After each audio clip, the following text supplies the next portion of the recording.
भगवान राम को 14 वर्ष का ही वनवास क्यों? राम के पिता राजा दशरथ की तीसरी पत्नी कैकेयी थी।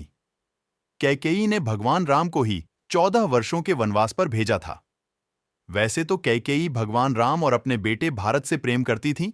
जबकि कैकेयी ने भगवान राम के लिए 14 वर्षों का वनवास मांगा था, तब भरत बहुत हैरान हुए थे। हिंदू धर्म में रामायण को बहुत ही पवित्र ग्रंथ माना जाता है। रामायण में भगवान राम के जीवन का उल्लेख मिलता है। रामायण का सार तो सभी लोग जानते हैं, लेकिन रामायण में कई ऐसी कहानियां हैं जिनके बारे में बहुत ही कम लोगों को मालूम है। इन्हीं कहानियों में से एक कहानी है राजा दशरथ की पत्नी कैकेयी को वरदान मिलने से जुड़ी। इस वरदान के कारण ही कैकेयी ने प्रभु राम को 14 साल के वनवास पर भेजा था। कैकेयी अपने बेटे भरत से बहुत ज्यादा प्रेम करती थी। उन्हें राम से बहुत सी आशाएं भी थीं। फिर सवाल यह उठता है कि आखिर उन्होंने क्यों राम को 14 वर्षों के वनवास पर भेजा? भोपाल निवासी ज्योतिषी एवं वास्तु विशेषज्ञ पंडित हितेंद्र कुमार शर्मा कैकेयी को मिले इस वरदान के बारे में बता रहे हैं। राजा दशरथ के विवाह के पहले कैकेयी महर्षि दुर्वासा की सेवा किया करती थीं।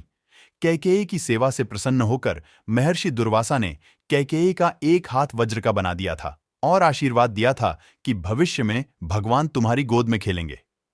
समय बीतता गया और कैकेयी का विवाह राजा दशरथ के साथ हुआ। कई सालों के बाद स्वर्ग में देवासुर संग्राम प्रारंभ हो गया। देवराज इंद्र ने राजा दशरथ को सहायता के लिए बुलाया। रानी कैकेयी भी महाराज की रक्षा के लिए सारथी बनकर देवासुर संग्राम में पहुंची थी। युद्ध के दौरान महाराज दशरथ के रथ के पहिए की कील निकल गई और रथ लड्डड खद्दाने लगा। ऐसे में कैकेयी ने कील की जगह अपनी उंगली लगा दी और महाराज की जान बचा ली। राजा दशरथ कैकेयी के युद्ध भूमि में साहस से बहुत प्रसन्न हुए और उन्हें 3 वरदान मांगने के लिए कहा। कैकेयी ने उस समय प्रेमवश कह दिया कि इसकी जरूरत नहीं है, अगर कभी जरूरत होगी तो मांग लूंगी। कैकेयी ने राजा दशरथ को इसी वरदान के जाल में फंसा लिया और राम के लिए 14 वर्ष का वनवास मांग लिया। लेकिन राम के लिए कैकेयी ने 14 वर्ष का वनवास ही क्यों मांगा? इसके पीछे कई अनेक राज हैं। 14 वर्षों का ही वनवास क्यों? कैकेयी ने ही भगवान राम के लिए 14 वर्ष का वनवास मानकर यह समझाया कि व्यक्ति युवावस्था में अपनी 14 यानी 5 ज्ञानेंद्रियां, 5 कर्मेंद्रियां और मन, बुद्धि, चित्त और अहंकार को बस में रखेगा, तभी अपने अंदर के घमंड और रावण को मार पाएगा।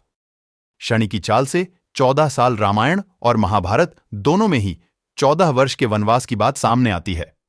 रामायण में भगवान राम को 14 वर्षों का वनवास भोगना पड़ा था, जबकि महाभारत में पांडवों को 13 वर्ष का वनवास और 1 वर्ष का अज्ञातवास झेलना पड़ा था।